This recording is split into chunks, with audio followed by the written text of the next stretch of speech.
ዛሬ አንድ ሚስጥር ወደ እናንተ ልገልጥላችሁ ፈልጋለሁ።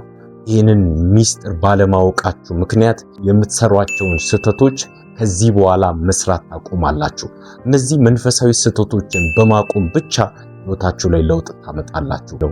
ህልም ለምን ማየት እንዳቆማችሁ ዛሬ ልነግራችሁ እወዳለሁ። የሆነ ጊዜ በፊት በጣም በተከታታይ ህልም ስታዩ ነበራችሁ ሰዎች ኢቭን በአንድ ሌሊት 3 ጊዜ በላይ ህልሞችን የምታዩ ሰዎች፣ አሁን ግን ምንም አይነት ህልም ማታዩ ካያችሁም ደግሞ ቅዠት፣ ለምን ህልም ማየት እንዳቆማችሁ ዛሬ ልገልጥላችሁ እወዳለሁ። አንድ ነገር እያሳሰባችሁ ነው ጌታ ኢየሱስ። ምናልባት በሕይወታችሁ በመንፈሳዊ ስርዓታችሁ ድካም ውስጥ ልትሆኑ ትችላላችሁ። መንፈሳዊ ድካም፣ መንፈሳዊ ዝለት፣ መንፈሳዊ አለመንቃት፣ ኮንሽስነሳችሁን ማሳነስ መንፈስ ዓለም ላይ የህልም አቅማችሁን ያዳክመዋል። ህልም ማየት ካቆማችሁ መንፈሳዊ ነገራችሁ ደክሟል ማለት ነው። በመንፈሳዊ እንቅስቃሴያችሁ ላይ ደካማ ሆናችኋል ማለት እና ምን አይነት ምልክት እየሰጣችሁ ነው? እግዚአብሔር ንቁ የሚልን ምልክት እየሰጣችሁ ነው። ህልም ማየት ካቆማችሁ በመንፈሳዊ እንቅስቃሴያችሁ ደካማ ሆናችኋል ማለት ነው። እነዚህ መንፈሳዊ እንቅስቃሴዎች ምንድናቸው?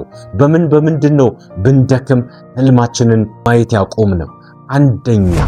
አንደኛ ረሃብ፣ ውስጣዊ መንፈሳዊ ፍላጎት ማጣት፣ የመጸለይ ፍላጎት ማጣት፣ ቃል የማንበብ ፍላጎት የማጣት፣ በልሳን የመናገር ፍላጎት የማጣት፣ ቸርች የመሄድ ፍላጎት የማጣት፣ ከክርስቲያኖች ጋር ህብረት የማድረግ ፍላጎት የማጣት ማለትም በውስጣችሁ ላይ መፈለግ የሚባለውን ነገር ያስቀመጠው እግዚአብሔር ነው። መጽሐፍ ቅዱሳችን መፈለግንም ማድረግንም በውስጣችን ያኖረው እግዚአብሔር እንደሆነ መጽሐፍ ቅዱስ ይናገራል። በዚህ ምክንያት በውስጣችን ያለውን ይሄንን የመፈለግን መንፈስ ያጣችሁ ሰዓት አደጋ ላይ ናችሁ። ምን እያልኳችሁ ነው? እግዚአብሔርን መፈለግ ትልቅ ዋጋ ልትሰጡ የሚገባው ጉዳይ ነው ለህልም ማየት። ሁለተኛው ደግሞ ከእግዚአብሔር ቃል ጋር ፌሎሺፕ ማድረግ ማቆም የጀመራችሁ ሰዓት ህልም ማየት ታቆማላችሁ። ይኸውላችሁ ከዚህ በፊት በኃይል የምታነቡት የእግዚአብሔር ቃል አሁን ማንበብ የተዋችሁት ከሆነ ከእግዚአብሔር ቃል ጋር ፌሎሺፕ ማድረግ ያቆማችሁ እንደሆነ እመኑን፣ ህልማችሁን አቆማችሁታል። ህልም ማየት በዚህ ምክንያት አቆማችኋል። ሌላኛው ደግሞ መጸለይ ያቆማችሁ ሰዓት፣ መጸለይ የመንፈስ ዓለም ዋና በር ነው።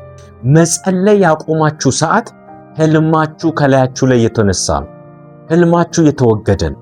የሚጸልዩ ሰዎች በእውነቴን ነው የምላችሁ፣ ህልም ያያሉ፣ ህልም ይገለጥላቸዋል፣ በራእይ እግዚአብሔር ይመጣላቸዋል። ጸሎት ውስጥ ደግሞ በበረታችሁ ቁጥር፣ በጾማችሁ ቁጥር፣ በጸለያችሁ ቁጥር፣ ከእግዚአብሔር ጋር የጠበቀ ፌሎሺፕ ባደረጋችሁ ቁጥር ምን ታያላችሁ? ድሪም ህልሞቻችሁን ማየት ትጀምራላችሁ። እነዚህ መንፈሳዊ ረሃብ ከውስጥ ከጠፋ፣ የእግዚአብሔርን ቃል ማንበብ ያቆምክ ሰዓት፣ ደግሞ መጸለይ ያቆምክ ሰዓት ህልሞቻችሁ በፍጹም አደጋ ላይ ናቸው እና ፈጥናችሁ መጸለይ ጀምሩ።